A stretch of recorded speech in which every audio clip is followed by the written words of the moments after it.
Ya, kembali di Indonesia berlebaran. Selanjutnya kita akan kembali memantau bagaimana suasana Idul Fitri di sejumlah lokasi. Kita kemana, Gita? Nah, kita sekarang menuju ke Jawa Tengah, pemirsa. Kita akan hadirkan bagaimana suasana berlebaran kali ini di Rumah Dinas Gubernur Jawa Tengah Ahmad Lutfi. Dan bersama dengan rekan kami ada Putri Sofia. Putri Sofia, selamat pagi, minal aidin wal faizin. Seperti apa suasana di sana?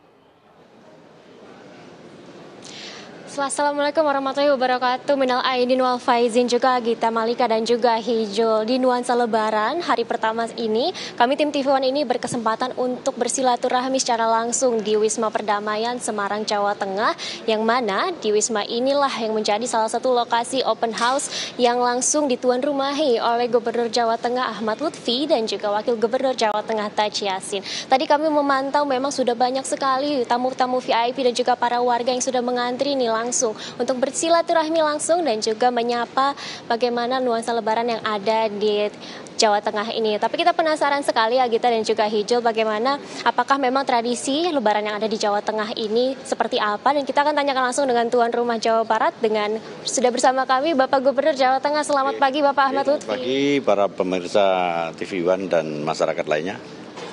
Pagi. Pak Lutfi, ini boleh diceritakan nggak tadi pagi persiapannya seperti apa sih Pak di nuansa lebaran hari pertama ini? Yang pertama kita nggak ada persiapan ya, karena ini merupakan suatu tradisi, apalagi ke depan rumah gubernur adalah rumah rakyat, sehingga semua masyarakat boleh datang, kemudian semua masyarakat bisa melakukan silaturahmi. Inilah yang menjadikan Jawa Tengah guyup rukun dalam nuansa gotong royong. Demikian Pak.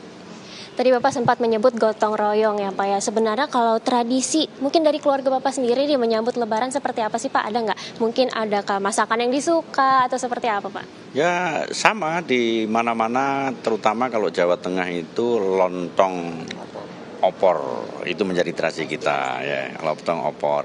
Tetapi nuansa yang sekarang beda ya. Nuansa sekarang itu dengan kita dekat membuka diri kepada masyarakat, dalam tanda kutip kita silaturahmi lebaran, akan membuat kita tidak ada jarak. Artinya antara kita dengan masyarakat tidak ada bahasa Jawanya ewuh pekewuh.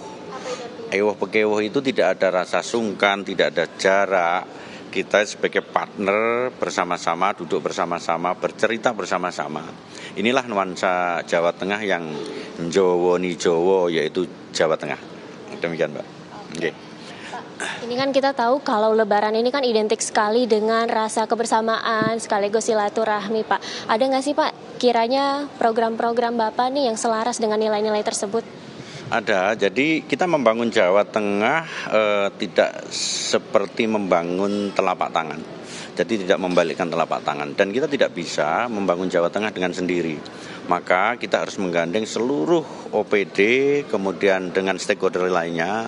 Di antaranya adalah di samping para bupati wali kota, kemudian di samping sampai di tingkat desa, kemudian integrasi dengan pemerintah pusat, karena provinsi merupakan representasi kepanjangan tanganan daripada pemerintah pusat. Tetapi di dalamnya kita ikutkan namanya partisipatif. Partisipatif itu siapa? Di dalamnya itu ada tokoh masyarakat, di dalamnya itu ada akademisi. Kita sudah tanda tangan dengan 45 rektor untuk ikut serta membangun. Kemudian ada juga wirausaha.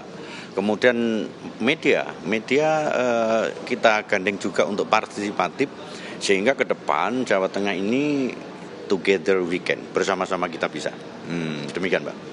Pak, kalau kita ngomongin soal momen lebaran ini kan jadi salah satu ajang untuk kita refleksi diri selama mungkin 1 tahun kemarin. Ada nggak sih Pak pencapaian Bapak selama menjabat menjadi gubernur sendiri, dan apa sih Pak target utama ke depannya nih? Kita baru 1 bulan.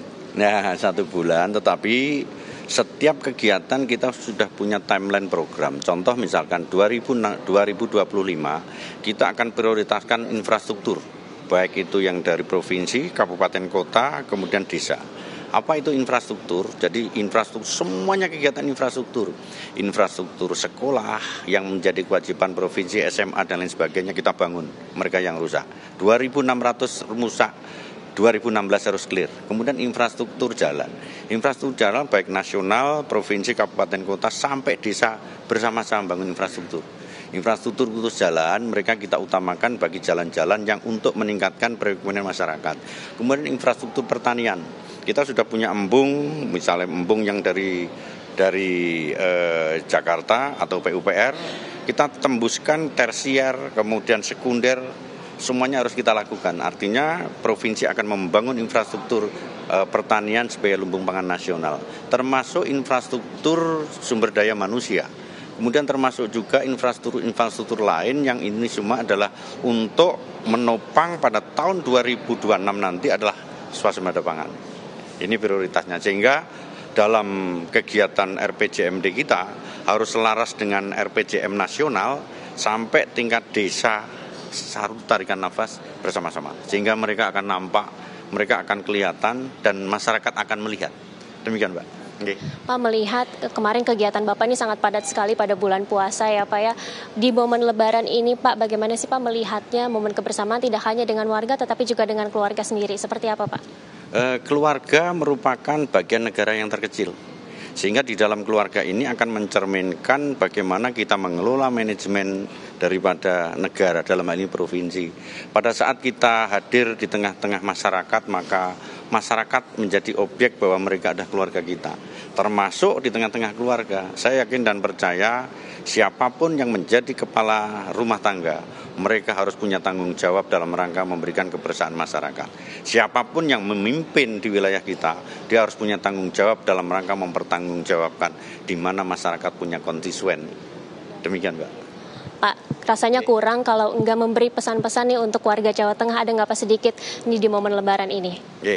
Yang pertama, kepada seluruh warga Jawa Tengah, minal aidin wal faizin, tingkatkan kerukunan bahwa momen lebaran merupakan fitri, kita kembali kepada nol. Artinya tingkatkan kerukunan baik itu keluarga maupun masyarakat. Kemudian yang tidak kalah pentingnya bahwa di Jawa Tengah tempat mudik artinya semua masyarakat yang telah mudik di Jawa Tengah merupakan keluarga besar kita. Tidak usah mencari pekerjaan di luar Jawa Tengah sepanjang itu belum pasti.